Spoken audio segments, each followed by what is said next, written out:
السلام علیکم ورحمۃ اللہ وبرکاتہ۔ دو اہم اعلان ہیں۔ ایک اعلان یہ ہے کہ انشاءاللہ ہمارا پروگرام ختم ہونے کے بعد میں عشاء کی نماز مسجد توحید کے اندر باجماعت ادا کی جائے گی، تو آپ لوگ اطمینان کے ساتھ بیٹھے رہیں۔ علمی مجلس کا ادب یہ ہے کہ بلا وجہ بہت زیادہ چلت پھرت، ادھر سے اٹھنا ادھر جانا آنا، یہ ساری چیزیں نہیں ہونا چاہیے۔ حتی الامکان سکون کے ساتھ بیٹھ کر، ادب کے ساتھ بیٹھ کر اللہ کی دین کی باتوں کو سنیں۔ دوسرا اہم اعلان یہ ہے کہ ناندیڑ سے ہمارے ایک ساتھی مسجد کے تعاون کے لیے آئے ہوئے ہیں، یہاں پیچھے بیٹھے ہوئے ہیں پہلی کرسی پر۔ تو جاتے ہوئے پروگرام ختم ہونے کے بعد میں جتنی اللہ تعالیٰ نے آپ کو استطاعت دی ہے، جو اللہ تعالیٰ نے آپ کو نوازا ہے، زیادہ سے زیادہ اللہ کے گھر کی تعمیر کے لیے تعاون کرتے ہوئے جائیں۔ اللہ کے نبی صلی اللہ علیہ وسلم کی حدیث ہے کہ جو دنیا میں قطع پرندے کے گھونسلے کے برابر بھی مسجد تعمیر کرتا ہے، اللہ سبحانہ و تعالیٰ اس کے لیے جنت میں گھر تعمیر کرتا ہے۔ تو بہت اہم ہے یہ چیز، اس کو سمجھیں۔ اور پروگرام کے اختتام کے بعد میں ہمارے ساتھی یہاں پر رہیں گے انشاءاللہ۔ آپ سبھی حضرات سے گزارش ہے کہ اللہ تعالیٰ نے جو آپ کو استطاعت دی ہے، اپنی حیثیت کے مطابق، استطاعت کے مطابق زیادہ سے زیادہ تعاون کریں۔ یہ دونوں چیزوں کو ہم یاد رکھیں۔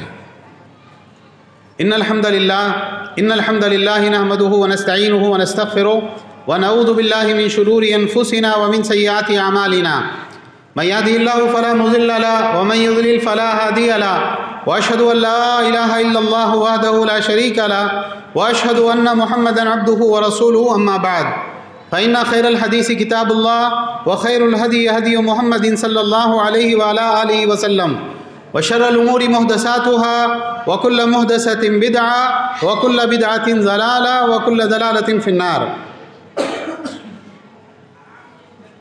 قال سبحانه وتعالى شهر رمضان الذي انزل فيه القرآن۔ محترم حضرات، تمام تعریفیں اللہ رب العالمین احکم الحاکمین کے لیے لائق و زیبا ہے، جو سارے جانوں کا بنانے والا اور پالنے والا ہے، بے حد مہربان، نہایت رحم کرنے والا ہے، رود جزا کا مالک ہے۔ ہر طرح کا نفع، نقصان، عزت، ذلت، تن تنہا اسی کے ہاتھ میں ہے۔ وہ جس کو عزت دے اسے کوئی ذلیل نہیں کر سکتا، اور وہ جس کو ذلیل کر دے اس کو کوئی عزت نہیں دے سکتا۔ اور بے شمار درود و سلام کا نزول ہو تمام انبیاء اکرام پر، بالخصوص آخری نبی اور رسول رحمت للعالمین جناب محمد رسول اللہ صلی اللہ علیہ وسلم پر۔ بہرحال حمد و صلوات کے بعد، جیسا کہ آپ نے سنا، مجھے جو موضوع آج کی اس محفل میں دیا گیا تھا بولنے کے لیے، وہ موضوع کیا ہے؟ وہ موضوع ہے ہم رمضان المبارک کی تیاری کیسے کریں۔ تیاری کرنا چاہیے کہ نہیں کرنا چاہیے؟ انسان جو چیز اہم سمجھتا ہے اس کے لیے ضرور تیاری کرتا ہے۔ تو کیا ہم کو رمضان المبارک کے لیے تیاری کرنا چاہیے؟ بلا شبہ ہم کو رمضان المبارک کے لیے تیاری کرنا چاہیے۔ ہر انسان اپنا محاسبہ کرے کہ بلوغت کے بعد میں اس کے اوپر کتنے رمضان گزر چکے ہیں۔ مثال کے طور پر ایک آدمی ہے جس کی عمر 40 سال ہے، تو 40 سال کی عمر کا اگر آدمی ہے، 12 سال کی عمر میں وہ بالغ ہوا، تو کتنے رمضان اس کے اوپر گزرے؟ تقریباً 28 رمضان ہے نا؟ 28 رمضان اس کے اوپر آ کر چلے گئے، پورا مہینہ اس کو ملا۔ کیا اس 40 سال کے آدمی نے اپنی مغفرت کروا لی اللہ تعالیٰ سے؟ رمضان المبارک کا جو مہینہ آتا ہے وہ اس لیے آتا ہے کہ ہم روزے رکھ کر اپنے اندر تقویٰ پیدا کریں، اللہ کا ڈر، اللہ کا خوف، اللہ کی خشیت، اللہ کی باتوں کا احترام یہ ہمارے اندر ہو، اور آخرت کے اعتبار سے ہمارے پچھلے گناہ معاف کر دیے جائیں، ہم بالکل اپنے گناہوں کی مغفرت کر کے رمضان سے باہر قدم رکھیں۔ الصلوات الخمس والجمعۃ الی الجمعۃ ورمضان الی رمضان، 5 نمازیں، اور ایک جمعہ سے دوسرے جمعہ تک کا وقت، اور ایک رمضان سے دوسرے رمضان، یہ درمیانی گناہوں کے لیے کفارہ ہوتے ہیں جب تک بندہ کبیرہ گناہوں سے بچتا رہے۔ رمضان مبارک کا مہینہ آتا ہے، چلا جاتا ہے، ہم جیسے رمضان سے پہلے خالی ہاتھ ہوتے ہیں نیکیوں کے اعتبار سے، تقوی کے اعتبار سے، جب رمضان مبارک کا مہینہ ختم ہوتا ہے اللہ کی قسم ہم ویسے ہی خالی ہاتھ ہوتے ہیں۔ ایک انسان کسی جگہ گورنمنٹ کی طرف سے پیسے بڑھ رہے ہوں، اچھا آپ کو مکان بنانا ہے، آپ کی فلاں ضروریات ہے، آپ کو کھانے کے لیے غذا کی ضرورت ہے، اور لوگ محتاجی اور تنگی میں ہوں، اور انسان جائے اس جگہ پر جہاں گورنمنٹ کی طرف سے راشن تقسیم ہو رہا ہے، پیسے تقسیم ہو رہے ہیں، اور وہاں جا کے پھر خالی ہاتھ واپس آ جائے۔ کیا لائے بھائی آپ نے؟ کچھ نہیں لا سکے، خالی ہاتھ واپس آ گئے۔ انسان کہے گا افسوس ہے آپ کے اوپر، سارے لوگ جھولیاں بھر بھر کے لائے ہیں، آپ خالی ہاتھ آ گئے، آپ کیسے عقل مند آدمی؟ اللہ کے نبی صلی اللہ علیہ وسلم نے رمضان مبارک کے بارے میں کیا بتایا؟ سنن نسائی کی صحیح حدیث ہے، آپ نے کہا اتاکم رمضان شہر مبارکن، لوگوں رمضان کا مہینہ آ رہا ہے جو بہت برکتوں والا مہینہ ہے۔ اللہ تعالیٰ برکتیں دیتے ہیں انسان کی اعمال میں، اس کی روزی میں، خیر اور بھلائیوں کے دروازے اللہ تعالیٰ کی طرف سے کھل جاتے ہیں۔ اور کہا فرض اللہ عز و جل علیکم صیاما، اللہ نے تمہارے اوپر رمضان کے روزے فرض کر دیے ہیں۔ کس کے اوپر رمضان کے روزے فرض ہیں؟ ہر بالغ مسلمان کے اوپر، اور بلوغت کے بعد میں تو روزے فرض ہوتے ہیں، لیکن 10 سال کی عمر کا بچہ ہو گیا اور اس کی جسمانی کنڈیشن ہے روزہ رکھنے کی، ماں باپ کے لیے ضروری ہے کہ اس کو عادت ڈالنے کے لیے روزے رکھیں۔ تو روزہ فرض ہے، روزہ بائی چوائس نہیں رہتا۔ ارے آپ روزہ نہیں رکھیں، نہیں ابھی نہیں، چھٹی کے دن رکھیں گے، سنڈے کو روزہ۔ ابھی آپ کیا کر رہے ہیں؟ ہٹے کٹے نوجوان ہیں، جسم میں طاقت ہے، کوئی بیماری نہیں آپ کو، آپ کیا وجہ ہے کہ آپ روزہ چھوڑ رہے ہیں؟ تو اللہ تعالیٰ نے روزے کو فرض کیا ہے۔ ہمارے اس معاشرے میں، ہمارے اس سماج میں روزہ خوروں کا ایک ہجوم ہے، علانیہ کھانے پینے والے، علانیہ بالکل جو ہے سارے کام کرنے والے۔ آپ چائے کی ہوٹلوں میں چلے جائیں رمضان میں، کھانے کی ہوٹلوں کی طرف دیکھیں، لوگ بھرے ہوئے ہوتے ہیں وہاں پہ۔ تو اللہ تعالیٰ نے روزہ فرض کیا ہے اس مہینے کا، اور اللہ تعالیٰ اس مہینے میں جنت کے سارے دروازے کھول دیتے ہیں۔ کسی جگہ کے دروازوں کا کھول دیا جانا، کسی مکان کے دروازوں کا کھول دیا جانا کیا علامت ہوتی ہے؟ آ جاؤ جس کو آنا ہے۔ اور جہنم کے سارے دروازے بند کر دیے جاتے ہیں، لاک کر دیے جاتے ہیں، اب کسی نے جہنم کے اندر نہیں جانا ہے۔ ایک جگہ کا گیٹ آپ نے لاک کر دیا، اندر کچھ کام چل رہا ہے، اندر کچھ زہریلی دوا کا چھڑکاؤ آپ نے کیا ہے، اس کے بعد میں ایک آدمی زبردستی اندر گھسا، تو گیا کائے کے لیے تھا؟ گیٹ کے اوپر اتنا بڑا لاک دکھ نہیں رہا تھا تجھے؟ تو جہنم کے دروازے بند کر دیے جاتے ہیں، اور اللہ تعالیٰ، اللہ کے نبی صلی اللہ علیہ وسلم نے فرمایا وَتُغَلُّ فِيهِ مَرَدَةُ الشَّيَاطِينِ، جتنے بڑے بڑے ماہر شیطان ہوتے ہیں انسان کو بہکانے والے، سب بند کر دیے جاتے ہیں، جکڑ دیے جاتے ہیں بیڑیوں میں۔ لیکن آج کل ہمارا ایمان اتنا کمزور ہو گیا، جو چھوٹے موٹے شیطان رہتے ابھی نابالغ، جن کو ابھی پوری ٹریننگ نہیں ملی، ان کے ذریعے سے بھی لوگ بہکاوے میں آ جاتے ہیں۔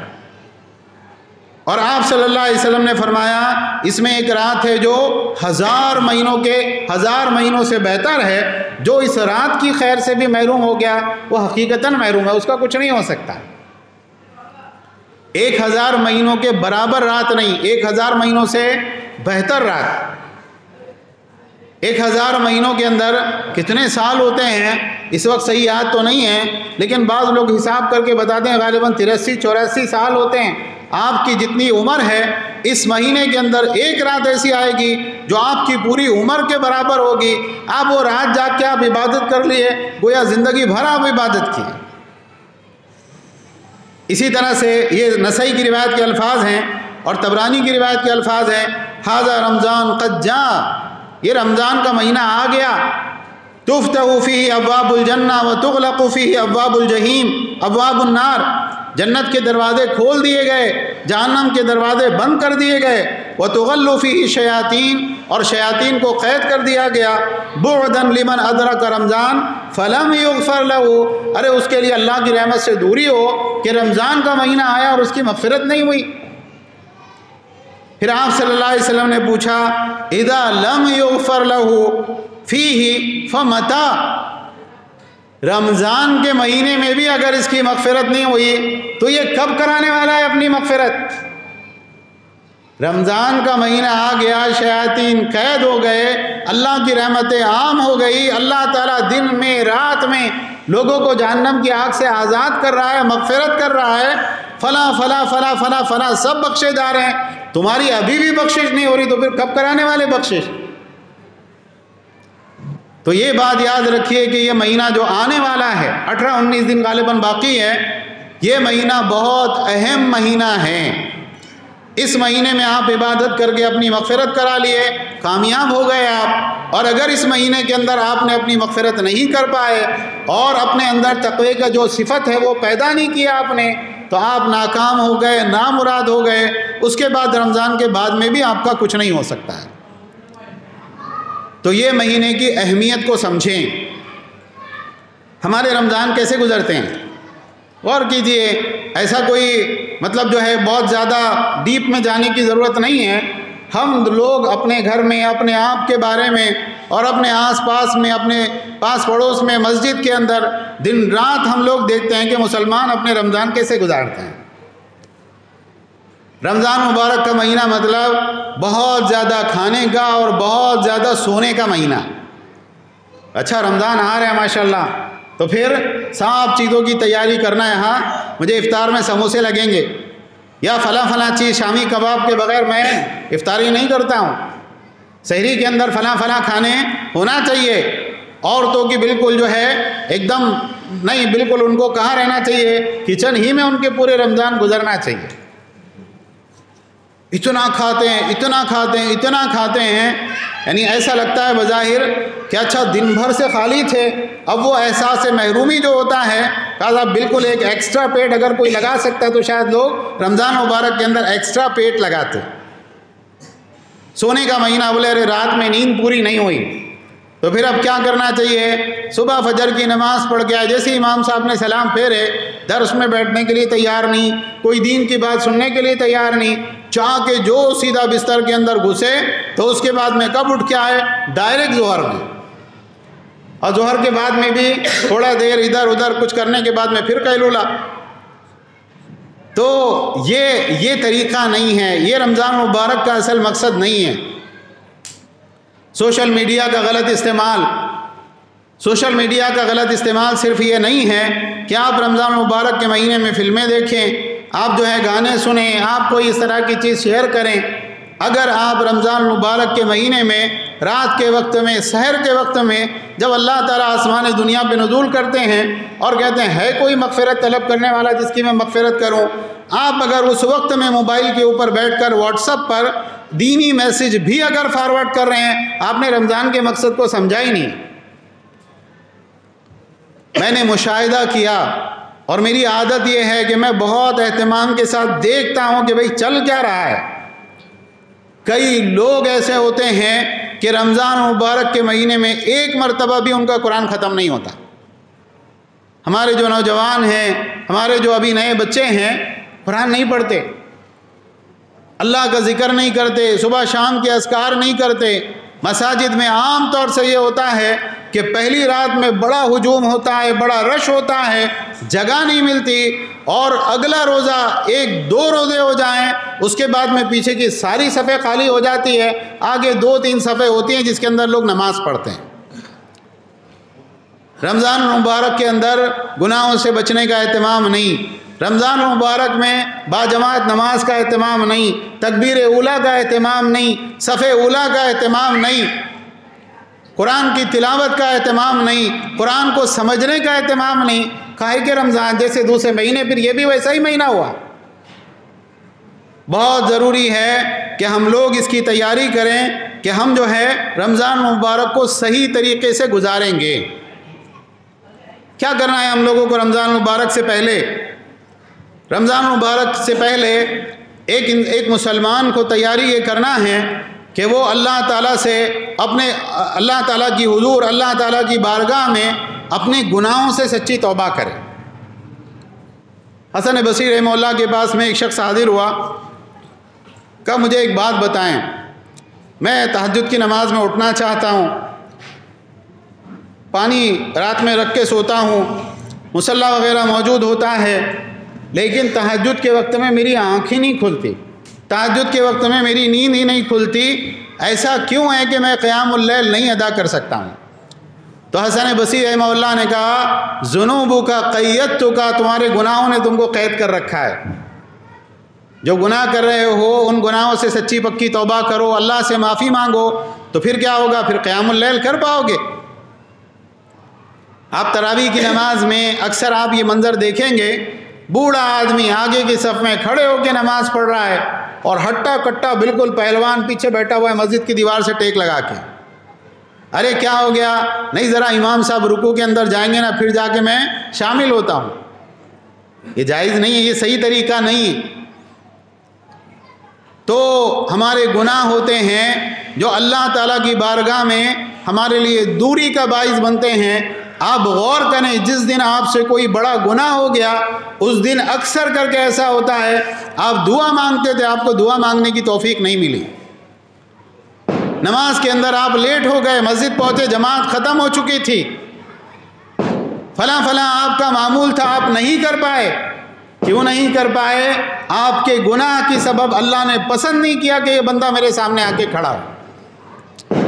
تو گناہوں سے سچی پکی توبہ، اپنے گناہوں کو چھوڑ دینا، اور اسی طریقے سے نیکیوں کا اہتمام، قرآن کی تلاوت، جو قرآن آپ کے گھر میں رکھا ہوا ہے وہ سیدھا جس کے اوپر مکڑی غالباً جالا بن چکی ہوگی یا بالکل جو ہے دھول سے ہٹا ہوا، اب موقع ہے کہ آپ اس کو نکالیں اور یہ عزم کریں کہ اللہ آئندہ اس قرآن کو میں بند کر کے اس طرح سے نہیں رکھوں گا۔ بعض تابعین سے، سلف سے یہ بات منقول ہے کہ وہ شعبان کے مہینے میں کیا ہوتا تھا، کثرت سے تلاوت کیا کرتے تھے اور خوب جو ہے قرآن کی تلاوت کر کے اس کے بعد میں جو ہے دیگر اوقات میں اپنی زکوٰۃ وغیرہ نکال کر مستحقین کو پہنچا دیا کرتے تھے کہ نہ رمضان المبارک کے اندر مجھے اس کے لیے گھومنا پڑے، نہ تمہیں اس کی ضرورت پڑے، میں بھی عبادت کروں گا، تم بھی عبادت کرو۔ تو گناہوں سے سچی پکی توبہ۔ اسی طرح سے آپ دیکھیں انسان کی نیت کے اوپر بڑا دار و مدار ہے۔ انما الاعمال بالنیات وانما لکل امرئ ما نوى فمن كانت ہجرته الى الله ورسوله فہجرته الى الله ورسوله ومن كانت ہجرته الى دنیا يصيبها او الى امرأة يتزوجها فہجرته الى ما هاجر الیہ۔ اعمال کا دار و مدار نیتوں پر ہے، اور انسان کو وہی کچھ ملتا ہے جو اس کی حقیقی نیت ہوتی ہے۔ انسان یہ طے کر لے کہ رمضان المبارک کا کوئی روزہ مجھ کو چھوڑنا نہیں ہے، رمضان المبارک کے اندر کوئی نماز کے اندر با جماعت نماز ہونا ہے، بغیر کس جماعت کے جماعت میری چھوٹنی نہیں ہے، صف اولیٰ کا مجھ کو اہتمام کرنا ہے، قرآن کی تلاوت مجھ کو کرنا ہے۔ انسان اپنا برابر جو ہے شیڈیول بنائیں۔ اگر روزانہ میں اتنے صفحے پڑھا تو قرآن کتنے دن میں ختم ہوگا؟ 1 مہینے میں، اور اگر اس کا ڈبل کر لیا تو کتنے مہینے میں کتنے بار ختم ہوگا؟ رمضان مبارک میں 2 قرآن ختم ہو گئے، کم سے کم 2 قرآن تو ختم ہونا چاہیے۔ انسان تلاوت کے طور پر بھی قرآن کو پڑھے رمضان میں، اور اس کے ساتھ میں سمجھ کر تفسیر کے ساتھ میں اللہ تعالیٰ کیا فرما رہا ہے، کیا مجھ سے کہنا چاہ رہا ہے، انسان سمجھ کر بھی قرآن کو پڑھے۔ ایک اہم بات جس کی طرف توجہ دلانا مقصد ہے وہ کیا ہے؟ رمضان مبارک میں بہت سے جگہ، بہت سی مساجد میں، بہت سے مقامات پر درس قرآن کے حلقے لگتے ہیں۔ تاکرات ہے، آئیے ہمارے یہاں رات میں 12 بجے سے لے کے صبح 4 بجے تک درس قرآن کا حلقہ لگے گا، فلاں فلاں مقرر ہوں گے جو آپ کو فلاں فلاں موضوعات کے اوپر بتائیں گے کہ آپ کو یہ کرنا ہے یا نہیں کرنا ہے۔ یہ غلط طریقہ ہے۔ اللہ کے نبی صلی اللہ علیہ وسلم کے معمولات کو آپ دیکھیں، صحابہ کرام کے معمولات کو آپ دیکھیں، سلف صالحین کے مزاج کو آپ دیکھیں۔ رمضان المبارک علم کے حاصل کرنے کا مہینہ بالکل بھی نہیں ہے۔ نئی نئی معلومات ملے، اچھے اچھے بیانات ہو، لمبی لمبی تقریریں اور رمضان المبارک کی راتوں میں، اور لوگوں کی راتیں کیسے گزرے، تقریروں کے اندر بیٹھ کر تقریروں کو سنتے ہوئے، یہ بالکل غلط چیز ہے، صحابہ سلف کے منہج کے بالکل خلاف ہے۔ کیا معمول ہونا چاہیے؟ اللہ کے نبی صلی اللہ علیہ وسلم کیا کرتے تھے؟ مسجد نبوی میں درس قرآن کے حلقے لگتے تھے، صحابہ کے درمیان میں درس قرآن کے حلقے لگتے تھے، اور اسی طریقے سے جو ہے جو سلف صالحین تھے، امام مالک رحمہ اللہ وغیرہ کے بارے میں ہیں کہ جب رمضان کا مہینہ آتا وہ درس بند کر کے اپنی عبادت میں قرآن کی تلاوت میں مشغول ہو جایا کرتے تھے۔ تو رمضان حصول علم کا مہینہ ہرگز نہیں ہے، رمضان المبارک اپنے مردہ دلوں کو زندہ کرنے کا مہینہ ہے، اللہ سے ٹوٹے ہوئے تعلق کو جوڑنے کا مہینہ ہے۔ درس ہو جائے کوئی مسئلہ نہیں۔ ایک عالم دین ہے، مسجد میں آپ نے نماز ادا کی، انہوں نے اختصار کے ساتھ 10 منٹ 15 منٹ 20 منٹ آپ کو نصیحت کر دی، قرآن کا کچھ خلاصہ سمجھا دیا، کوئی ایسی بات کر دی جو آپ کے لیے فائدہ مند ہے، ٹھیک ہے، لیکن انہی چیزوں میں ساری رات گزر جانا، تاک رات گزر گئی، آپ کچھ بھی نہیں کیا، آپ نے پورا جو ہے دن گزر گیا، آپ کچھ نہیں کر پائے عبادت، کیوں؟ آپ علم حاصل کر رہے تھے، یہ بیوقوفی کی بات ہے۔ تو رمضان مبارک حصول علم کا مہینہ نہیں ہے۔ اسی طرح سے رمضان مبارک کا مہینہ شاپنگ کا مہینہ بھی نہیں ہے۔ ہمارے یہاں کیا ہوتا ہے، اچھا رمضان مبارک کا مہینہ چل رہا ہے، ٹھیک ہے، لائیں گے کھانے پینے کی چیزیں، سامان، فلاں جگہ جانا ہے، کرانہ بھرنا ہے، فروٹس لانے ہیں، فلاں چیزیں لانی ہیں، تو جو چیزیں آپ پہلے لا سکتے ہیں نا وہ پہلے آپ لے کے آ جائیں۔ آگے شیخ، جو چیزیں آپ پہلے لا سکتے ہیں وہ آپ پہلے لے کے آ جائیں۔ آپ کو کپڑے خریدنا ہے، جوتے خریدنا ہے، جو کرنا ہے آپ پہلے کر لیں۔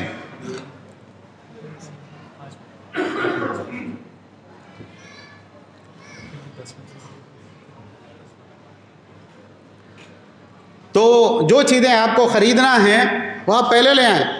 بھئی آخری عشرے میں جو طاق راتیں ہوتی ہیں، جن طاق راتوں میں کوئی بھی رات شب قدر ہو سکتی ہے، اللہ کے رسول صلی اللہ علیہ وسلم سے بعض حدیث ہیں جس میں 27ویں رات کو شب قدر قرار دیا گیا ہے، لیکن اس موضوع کے اوپر جتنی احادیث ہیں ان سب کو آپ جمع کر کے دیکھیں تو آپ کو یہ بات معلوم ہوگی کہ آخری عشرے کی راتوں میں شب قدر کبھی بھی ہو سکتی ہے۔ ایک امکان یہ ہے کہ 10 راتوں میں کبھی بھی شب قدر ہو، پھر اس کے بعد میں زیادہ امکان ہے کہ طاق راتوں میں ہو، پھر اس کے بعد میں زیادہ امکان یہ ہے کہ آخری راتوں میں ہو۔ 27ویں رات میں ہونے کا امکان بہت زیادہ ہے، لیکن 27ویں رات فکس نہیں ہے شب قدر کے لیے۔ اب جو آخری عشرہ آتا ہے رمضان مبارک کے مہینے میں تو ہمارے معمولات اس وقت میں کیا ہوتے ہیں، آپ مسجد گئے نماز پڑھنے کے لیے، عشاء کی نماز آپ نے پڑھے، بازو میں آپ کا دوست نماز پڑھ رہا تھا، کیا کرنے گئے؟ تراویح پڑھنے گئے، ارے ذرا جا کے آئیں گے محمد علی روڈ، وہاں پہ بہت اچھا فرائی چکن ملتا ہے، کھا کے آئیں گے، ذرا وہاں کی رونق دیکھ کے آئیں گے، دیکھو کتنے لوگ رہتے۔ اچھا بھائی چلے، تراویح چھوٹ گئی، گئے جا کے بازار میں گھومے پھرے، کوئی ضرورت نہیں تھی۔ تو یہ جو شاپنگ کا مہینہ ہوتا ہے، صاحب کو نئے جوتے ہونا چاہیے۔ آپ ابھی 15 دن باقی ہیں، اپنے گھر میں جس کو جوتے چپل چاہیے، بچوں کو عورتوں کو دلا دیں، آپ ان کو ٹیلر کے یہاں ابھی آپ جا کے کپڑے ڈال دیں، آپ سلا لیں۔ وہ ساری چیزیں جو رمضان مبارک کے معمولات کو متاثر کرتی ہیں، آپ اگر پہلے کر سکتے ہیں آپ کو کرنا چاہیے۔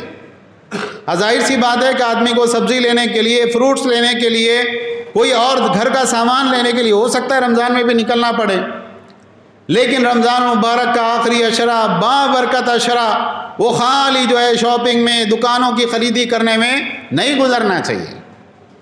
اور کتنا برا ماحول ہوتا ہے، کبھی آپ نے غور کیا ہمارے شہر میں اور جہاں جہاں بازار لگتے ہیں، اگر کبھی آپ غور کریں گے نا، آپ دیکھیں گے بالکل بے حیائی کا جو ہے معاملہ ہوتا ہے۔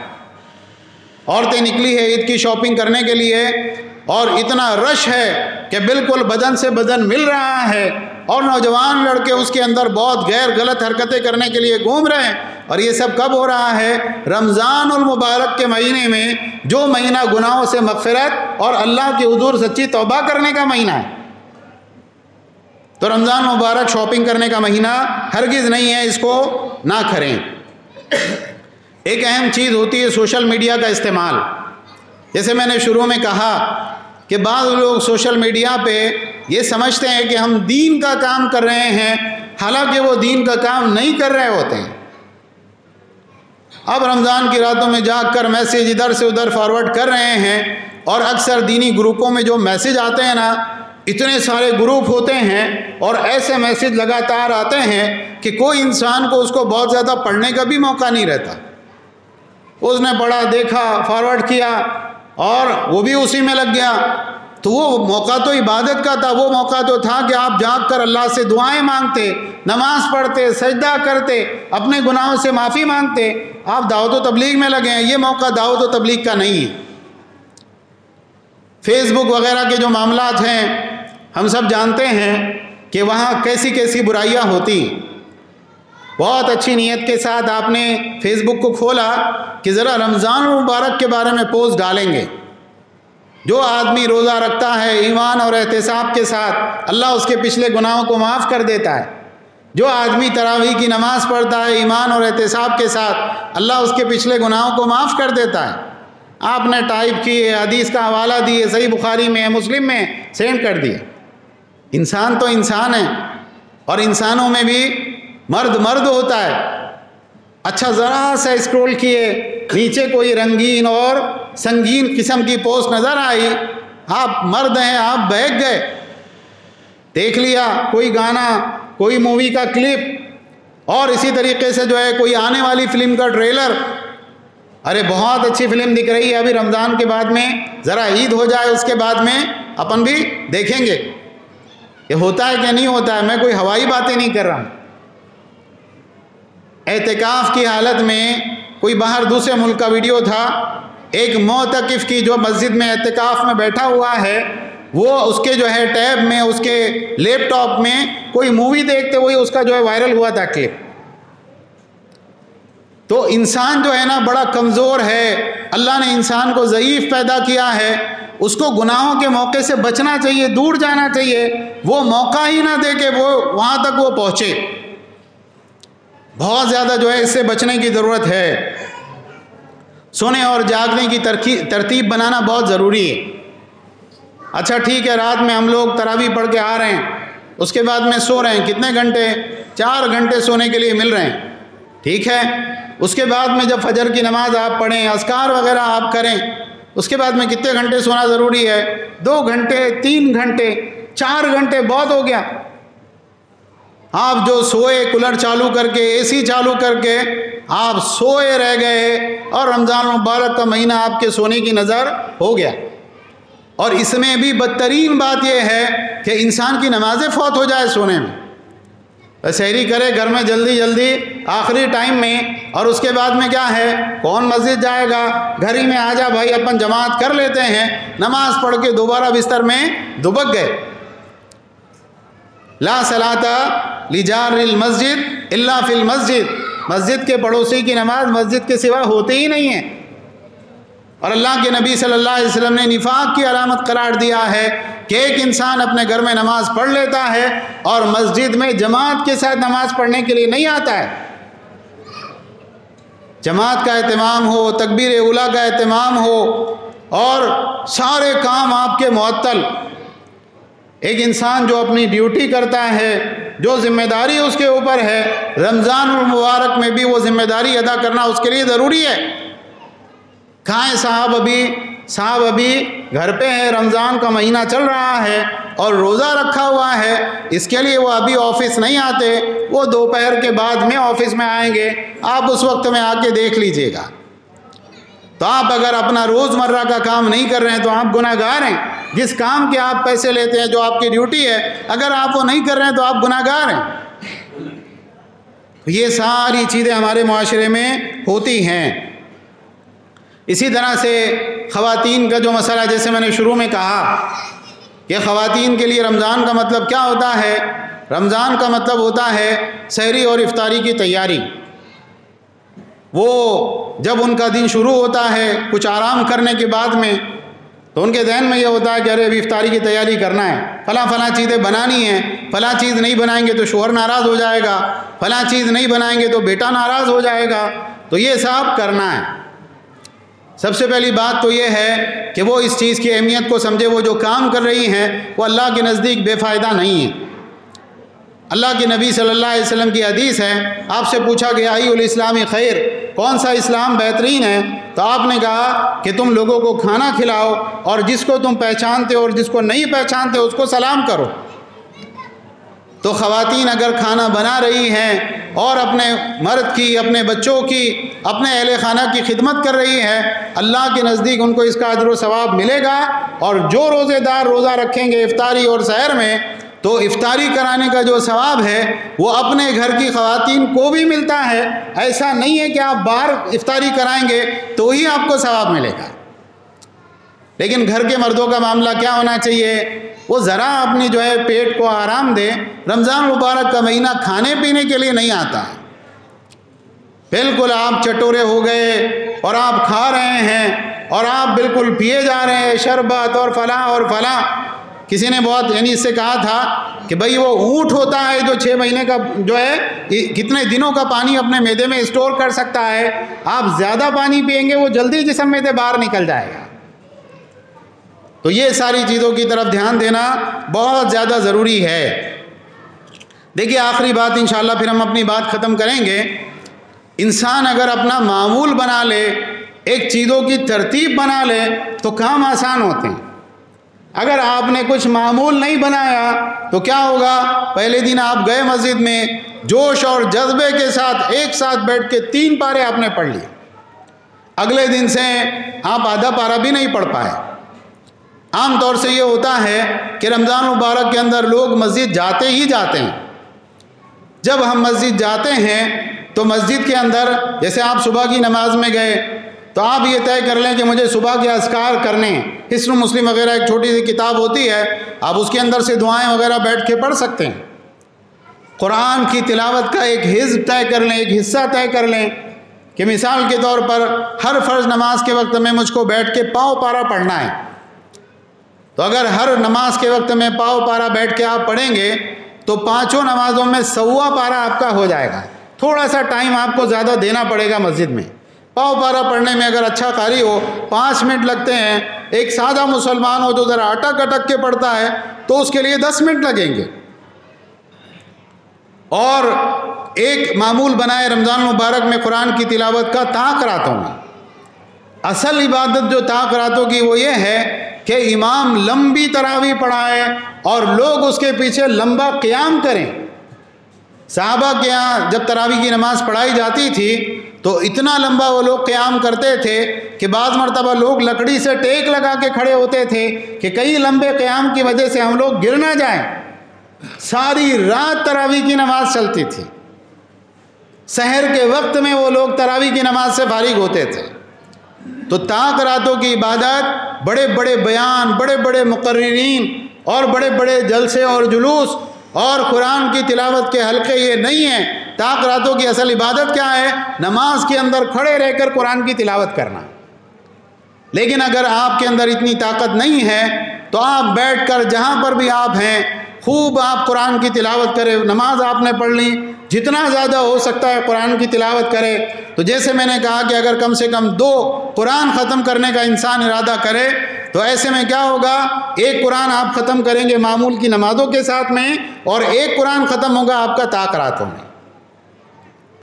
پھر آپ جو حصن مسلم جو کتاب کی طرف میں نے جو ہے حوالہ دیا، اس کتاب کے اندر صبح شام کے اذکار ہیں، تسبیحات ہیں، ایسے اذکار ہیں جن کا ثواب بہت زیادہ ہے۔ اللہ کے نبی صلی اللہ علیہ وسلم کی مشہور معروف حدیث ہے کہ آپ گھر سے نکلے مسجد گئے تو آپ نے دیکھا جب آپ گئے تو ام المومنین مصلی کے اوپر بیٹھ کر اللہ کا ذکر کر رہی تھی۔ جب آپ چاش کی نماز کے وقت میں واپس آئے، چاش کی نماز ادا کر کے جب خوب دھوپ تیز ہو جاتی ہے، آپ نے دیکھا ام المومنین اسی طرح سے مصلی پر بیٹھ کر اللہ کا ذکر کر رہی۔ تو آپ نے کہا میں جب سے گیا تھا، جب سے تم اسی کیفیت میں ہو؟ کہا ہاں۔ تو کہا کہ میں نے 3 مرتبہ جو ہے ذکر کیا ہے، اگر تمہارے کی ہوئی عبادت کا اور یہ اذکار کا وزن کیا جائے تو ان اذکار کا وزن بھاری ہو جائے گا تمہاری عبادت کے وزن سے۔ سبحان اللہ و بحمدہ عدد خلقی ورضا نفسی وزنۃ عرشی ومداد کلماتی، 3 مرتبہ اللہ کے نبی صلی اللہ علیہ وسلم صبح کے وقت میں پڑھتے تھے۔ سبحان اللہ والحمد للہ ولا الہ الا اللہ واللہ اکبر اللہ کے نزدیک محبوب ترین کلمات ہے، اور کوئی حرج نہیں کہ انسان پہلے کون سا ذکر کرتا ہے اس میں۔ اللہ کے نبی صلی اللہ علیہ وسلم نے ایک حدیث میں صحابہ سے کہا کہ تم میں سے کوئی روزانہ 1000 نیکیاں کیوں نہیں کرتا ہے؟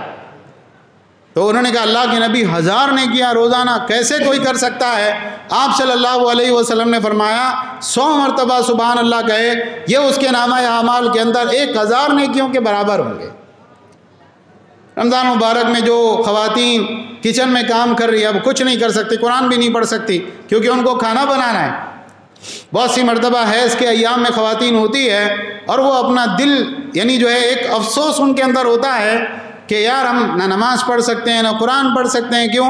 ایسے ایام چل رہے ہیں، ہماری تاک رات کی عبادت گئی، ہو سکتا ہے شب قدر ہو، ہماری شب قدر کی عبادت گئی، کیسی محرومی ہے۔ لیکن محرومی نہیں ہے، ایک خاتون ہر حالت میں اللہ کا ذکر کر سکتی ہے، اس پہ علماء کا اجماع ہے۔ دعائیں آپ مانگ سکتے ہیں، دعا مانگنے میں کوئی مسئلہ نہیں، گناہوں کے اوپر توبہ استغفار آپ کر سکتے ہیں، خالی وقت ہے قرآن کی تلاوت آپ سن سکتے ہیں۔ ایک صاحب کے یہاں کسی کام سے تراویح کی نماز کے بعد جانا ہوا، ہال میں ان کے بیٹھے، ٹی وی کے اوپر ایک مووی لگی ہوئی تھی، کس کے بارے میں؟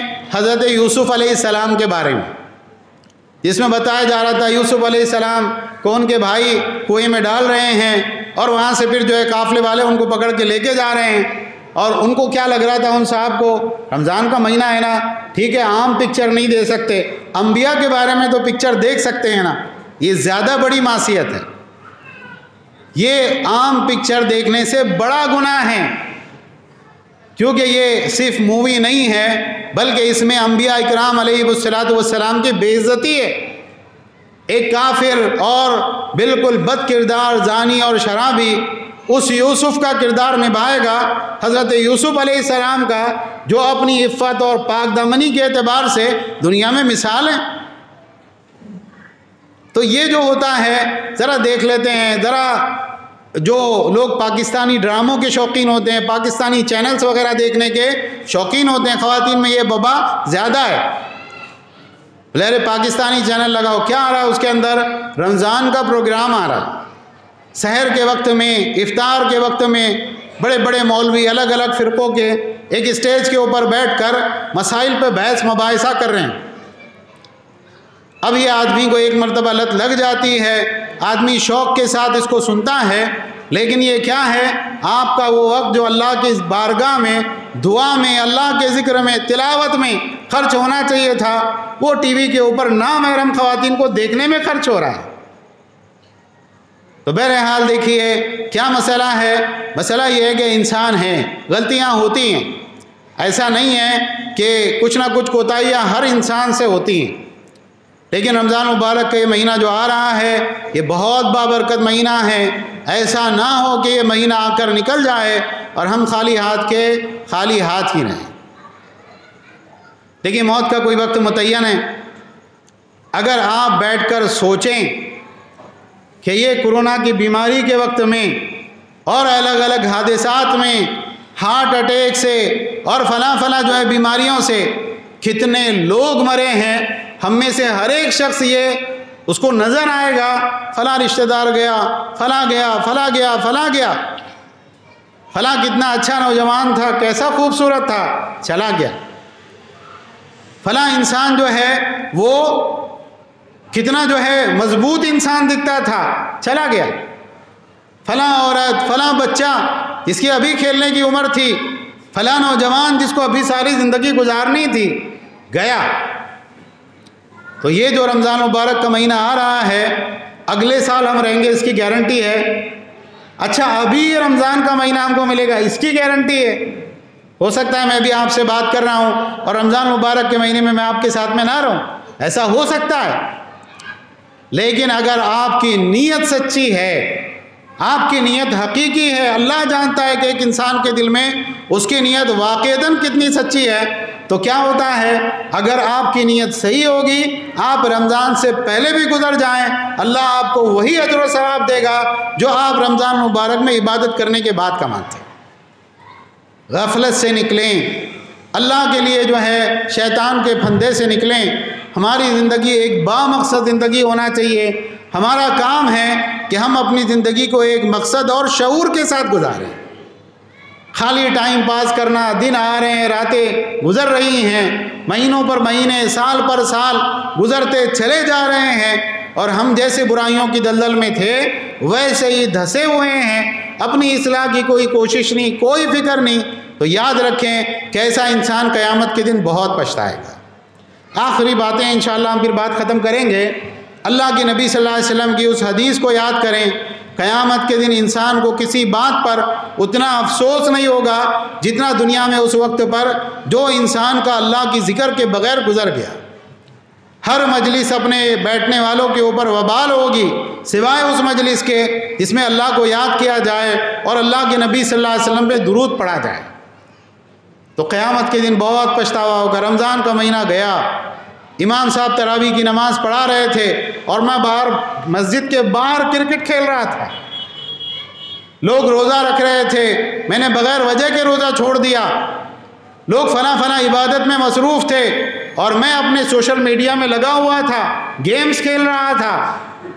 اس وقت میں بہت پچھتاوا اور افسوس ہوگا، لیکن یاد رکھیں کہ وہ پچھتاوا اور افسوس انسان کے کوئی کام نہیں آئے گا۔ اللہ تعالی ہم سب کو اپنی اصلاح کرنے کی توفیق عطا فرمائیں۔ جو غلطیاں کوتاہیاں پچھلے رمضانوں میں ہم سے ہو چکی ہیں اللہ اس کو معاف فرمائیں۔ جو عبادتیں ہم نے کی ہیں اللہ ان عبادات کو قبول فرمائیں۔ اور ہم سب نیت کرتے ہیں کہ نہیں کرتے ہیں کہ ہم رمضان کے پورے روزے رکھیں گے انشاءاللہ، اور رمضان مبارک میں تراویح کی نماز ہم پڑھیں گے انشاءاللہ۔ با جماعت نماز پڑھنی۔ شیطان کا ایک دھوکہ یہ بھی ہوتا ہے کہ تراویح کی نماز 2 رکعت پڑھے، 4 رکعت پڑھے، باہر۔ کیوں باہر بھائی؟ نہیں، وہ بعد میں ہم کو گھر پہ جا کے نماز پڑھنی ہے۔ اگر ہم امام کے ساتھ پوری نماز پڑھ لیں گے، وتر ادا کر لیں گے تو بعد میں نماز ادا نہیں کر پائیں گے۔ یہ بے وقوفی اور جہالت کی بات ہے۔ طلق ابن علی رضی اللہ تعالیٰ عنہ اللہ کے نبی صلی اللہ علیہ وسلم کے صحابی ہیں، انہوں نے با جماعت نماز ادا کی، امام کے ساتھ وتر ادا کیے۔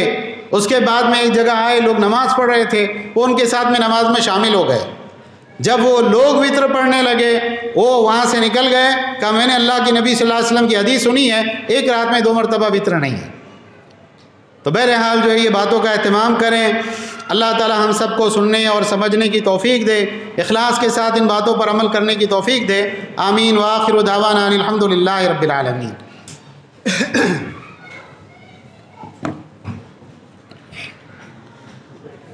جزاک اللہ خیر۔ شیخ محترم نے آپ کے سامنے بہت ہی قیمتی باتیں بیان کی۔ ضرورت اس بات کی ہے کہ ہم اور آپ ان باتوں کو اپنے عملی جامہ میں لائیں۔ میرے بھائی اور دوستو، آج ہماری حالت یہ ہے کہ ہم اور آپ اعمال کے میدان میں، عمل کے میدان میں بہت پیچھے ہیں۔ پیارے نبی صلی اللہ علیہ وسلم نے فرمایا بادروا بالاعمال فتنا، لوگوں فتنوں کے آنے سے پہلے تم زیادہ سے زیادہ عمل انجام دے لیا کرو۔ لوگوں تم فتنے کے آنے سے پہلے زیادہ سے زیادہ عمل کو انجام دے لیا کرو۔ اسی کو ایک شاعر نے کہا کہ نہ سمجھو گے تو مٹ جاؤ گے اے ہندوستانی مسلمانوں، نہ سمجھو گے تو مٹ جاؤ گے اے ہندوستانی مسلمانوں، تمہاری داستان تک نہ ہوگی داستانوں میں۔ میرے بھائیو اور دوستو، آج ہمارے لیے خوشی کی بات ہے کہ ہم آج ایک بارونق محفل میں ہم اور آپ جو ہے تشریف فرما ہے، اور ہمارے سامنے مہمان خصوصی بھی تشریف لا چکے ہیں۔ میرے بھائی اور دوستو، میں صرف ایک حدیث بیان کر کے میں شیخ محترم کو دعوت اسٹیج دینا چاہوں گا۔ حضرت حنظلہ رضی اللہ عنہ جا رہے تھے حضرت ابو بکر صدیق رضی اللہ عنہ سے ملاقات ہوئی۔ انہوں نے کہا کہ ابو بکر صدیق حنظلہ تو منافق ہو گیا۔ تو ابو بکر صدیق رضی اللہ عنہ نے کہا کیا مسئلہ ہے، کیا بات ہو گئی بتاؤ۔ تو انہوں نے کیا کہا کہ ہم جب نبی اکرم صلی اللہ علیہ وسلم کے ساتھ موجود ہوتے ہیں تو پیارے نبی صلی اللہ علیہ وسلم ہمیں جنت و جہنم کا تذکرہ سناتے ہیں، اور جس کی وجہ سے ہم جو ہیں اعمالی میدان میں آتے ہیں اور عمل کرنے لگ جاتے ہیں۔ پھر جب ہم جو ہے اپنے گھروں میں آتے ہیں، اپنے بیوی بچوں میں مشغول ہو جاتے ہیں، تو پھر ہم جنت و جہنم کی ان باتوں کو بھول جاتے ہیں، جس کی وجہ سے حضرت حنظلہ رضی اللہ عنہ نے کہا کہ ہم جنت و جہنم کی ان باتوں کو گھر آنے کے بعد بھول جاتے ہیں، اور جس کی وجہ سے انہوں نے کہا کہ حنظلہ منافق ہو گیا۔ آج ہماری حالت یہ ہے کہ ہم لگاتار اپنی پوری زندگی کو دنیاوی مشغولیات میں لگے رکھے ہیں، اور اس طرح کے پروگرام جو ہمارے اور آپ کی دینی اور عملی چیزوں کو جو ہے رونق بخش کرنے کے لیے تیار کیے جاتے ہیں، اس میں بھی حاضری نہیں دیتے اور اس میں بھی نہیں آتے۔ اور ہماری حالت تو یہ ہے کہ جمعہ کا دن جو جمعہ کا خطبہ ہوتا ہے، جو خطبہ ہمارے نمازوں کا حصہ ہوا کرتا ہے، اس میں بھی ہماری حالت یہ ہے کہ جب خطبہ ختم ہونے کا وقت آتا ہے تب دوڑے جو ہے 2 رکعت نماز آ کر ادا کرتے ہیں۔ میرے بھائیو اور دوستو، بڑی کوتاہی ہے ہماری، اور بڑی ہماری جو ہے کمزوری ہے کہ ہم عمل کے میدان میں پیچھے ہیں۔ ہمیں صحابہ کرام کی طرح جو ہمارے لیے آئیڈیل اور نمونہ ہے، ان کی طرح اپنے اندر ایمانی جذبہ پیدا کرنے کی ضرورت ہے۔ وہ جنت و جہنم کا تذکرہ گھروں میں بھول جانے کی وجہ سے اپنے آپ کو منافق تصور کیا کرتے تھے۔ آج ہماری حالت یہ ہے کہ ہم دنیاوی زندگی میں مشغول ہیں، ہم دینی تعلیمات سے دور ہیں، عملی میدان سے دور ہیں، پھر بھی اپنے آپ کو جو ہے بڑا پکا سچا ایمان والا اور بڑا مسلمان تصور کرتے ہیں۔ میرے بھائی اور دوستو، پیارے نبی نے اسی لیے کہا تھا کہ لوگوں، فتنے کے آنے سے پہلے تم جو ہے اعمال زیادہ سے زیادہ انجام دے لیا کرو۔ اس لیے دل بدل سکتے ہیں، جذبات بدل سکتے ہیں، دل بدل سکتے ہیں، جذبات بدل سکتے ہیں، ملک کے فکر و خیالات بدل سکتے ہیں، دور موجودہ کے دن رات بدل سکتے ہیں۔ یارو تم بدل جاؤ، حالات بدل سکتے ہیں۔ میرے بھائی اور دوستو، مہمان خصوصی ہمارے اور آپ کے سامنے تشریف فرما ہے۔ میں زیادہ وقت نہ لیتے ہوئے میں اپنے اس شعر کے ساتھ شیخ کو جو ہے دعوت اسٹیج دینا چاہوں گا کہ آج اپنی بے قراری کو قرار آ ہی گیا، آج اپنی بے قراری کو قرار آ ہی گیا، جس کا شدت سے رہا ہے انتظار وہ آ ہی گیا۔ میری مراد فضیلت الشیخ حافظ جاوید عثمانی ربانی حفظہ اللہ فلیتفضل مشکورہ۔ شیخ کا عنوان ہے موجودہ حالات میں مسلمانوں پر تباہی کیوں۔ شیخ آئیں اور اپنے موضوع پر ہم سب کے لیے قیمتی باتیں